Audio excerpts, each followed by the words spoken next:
Segurs consells vas encercant, cor malastruc, enfastitjar de viure. Com em queda realment impressionat és quan tropes el Nausiàs Marc i és quan veig que cada paraula, dos paraules soles ja són un poema, que tot recobra un sentit i que per a mi em serveix com una gran ajuda per explicar la meva obra. El pintor alcoià Antoni Miró conviu amb Ausiàs Marc des dels anys 80. Ha sigut per a ell font d'inspiració i de camí per la vida. Utilitza fragments dels versos de Marc per a titular la seva obra. Aquesta és del llit de foll, aquesta és Cor malastruc. Jo crec que sóc una persona absolutament marcada per Ausiàs Marc. De fet, el meu fill li ha posat de nom Ausiàs perquè és com format part de la família. Mentre la humanitat dure, jo crec que estarà de plena vigència perquè el que viu és etern. S'està parlant sempre de la vida, de l'amor i dels problemes que es repeteixen constantment en la humanitat. Això no té caducitat. D'aquells dons vol que sia senyor, cridant a veu horrible i dolorosa, tal com la mort crida el ben auirat. Morta és ja la que tant he amat, mas jo son viu, vent ella morir. Sent Ausiàs que l'amor i la mort es donen la mà a Sant Jeroni de Cotalba. Son pare, per la seva relació de vassallatge i amistat amb el duc de Gandia, es va encarregar de la direcció de les obres d'este monestir de la Safor. I així estan soterrades les seues dos esposes.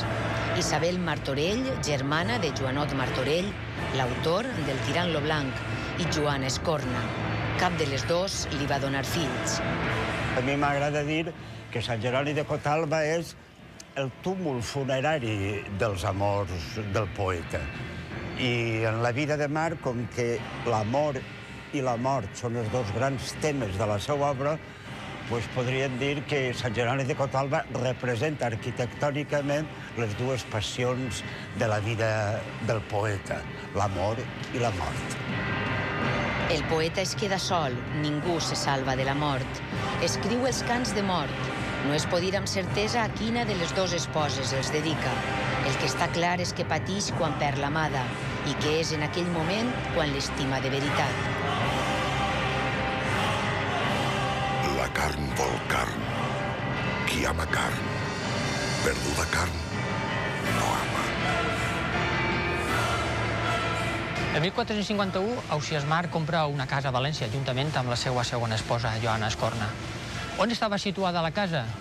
Durant molt de temps van pensar els erudits que estava situada al carrer Cavillers, però les últimes investigacions que han mirat el document de compra de la casa venen a demostrar que realment la casa estava situada al carrer Avellanes, un atzucac, un carreró sense eixida que donava per la part de davant al carrer Avellanes i per la part posterior a Sant Joan de l'Hospital. Devia ser, en qualsevol cas, una casa gran, un palau digne per a viure un cavaller que es deia Ausiàs Marc. Víctima de l'amor, torna a les contradiccions de sempre. Està a soles i els poemes que escriu són de desesperació. És el cant espiritual. Ajuda'm, Déu, que sense tu no em puc moure, perquè el meu cos és més que paralític.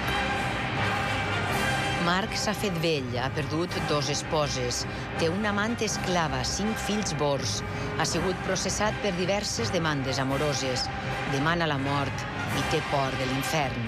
Li parla de tu a Déu i escriu. Catòlic soc, mas la fe no m'escalfa, que la fredor lenta del seny s'apagui.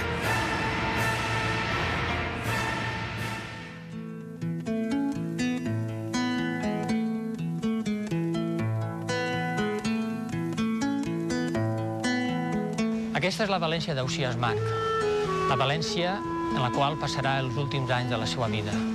Per què deixa Gandia i se'n ve a València, Ausiàs?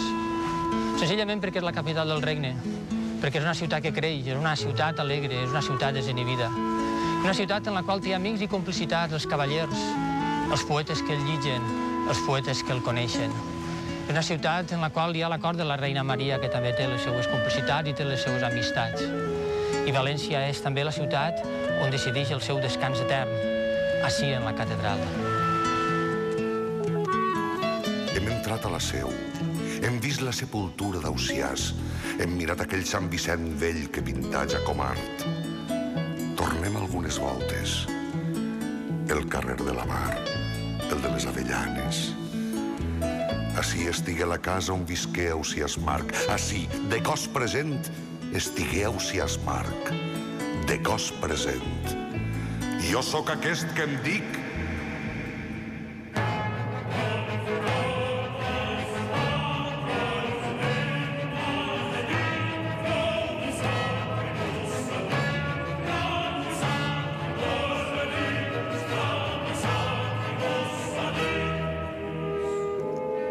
Ha sigut un pecador, ha passat per la presó. Fins l'últim dia de la seva vida té plets, però vol pensar en una salvació eterna. En el testament diu que la sepultura havia d'estar al cementeri de la Seu, a prop del Capítol. Mor el 3 de març de 1459 en sa casa de València. Té al costat la filla Joana i altres familiars. Aquest és qui del món se'n va, e fuig a Déu. A la cambra on va morir tenia 2 llibres en paper, en forma de fulls, descuernats, amb cobles. Era la seva obra poètica, 128 poesies, més de 10.000 versos. Si va viure una vida fantàstica o no, no ho sabrem mai, però el poeta Marc va deixar escrits sus versos que seran per sempre eterns. És un poeta etern. El que m'agradaria és que, la gent quan s'enamora cita versos de Marc. Al cap i a la fi és un poeta clàssic. Els clàssics perduren. Són poemes que emocionen, i això és la marca d'un clàssic. Quan un autor, malgrat el pas del temps, és capaç d'emocionar a l'audiència.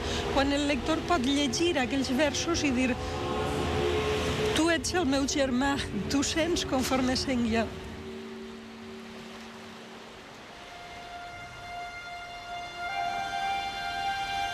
Els versos del poeta que va néixer d'un ventre trist ens colpegen encara avui.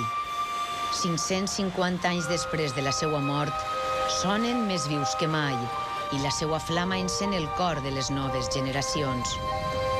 No mor el poeta, el ben enamorat, si els més joves arrepleguen la seva veu i fan seus els versos d'aquell que es diu Ausiàs Marc. Jo sóc aquell ús extrem amador. Callen aquells que d'amor han parlat. Amor, amor, un hàbit m'he tallat, de vostre drap vestint-me l'esperit. Un sabor d'agre i dolç, amor llança. Jo tem la mort per no ser-vos absent, perquè amor per mort és anul·lat. La velledat en valencians mal provo, e no sé com jo faça obra nova. Doneu-me una crosta del vostre pa, que em lleve l'amargor. A temps e cor, d'acer, de carn e fus. Jo sóc aquest que et dic Ausiàs Marc.